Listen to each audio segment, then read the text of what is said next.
Pablo Longoria déteste les rumeurs qui circulent sur les cibles de l'OM pendant le mercato.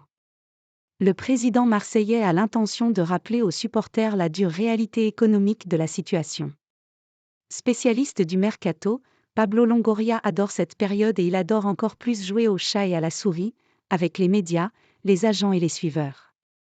Le président de l'OM a toutefois fait une confidence qui a glacé le sang de pas mal de supporters de son club, à savoir qu'il n'y avait tout simplement pas un centime dans les caisses en ce mois de janvier, et que faire un recrutement digne de celui de l'an dernier était impossible. À voir ce que cela donnera, car cela peut aussi être un effet d'annonce pour mieux aborder certains dossiers. Longoria aime aussi travailler discrètement, et surprendre tout le monde avec des recrues inattendues quand tout le monde se dirige vers une autre piste. Des salaires insensés, l'OM appelle à la raison. Néanmoins, à la veille du passage à la nouvelle année, la Provence évoque une grande nervosité dans les bureaux de l'OM.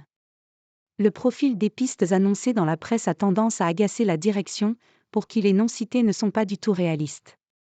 Cela vaut pour des informations déjà démenties ou oubliées, comme Denis Bouanga, Los Angeles FC, ou Anthony Martial, Manchester United, mais aussi pour des pistes apparues plus récemment. Ainsi, l'OM a tenu à faire savoir son agacement face au bruit courant sur un intérêt pour Suso, Séville, El Kanous, Genk, et surtout Benrahma, West Ham.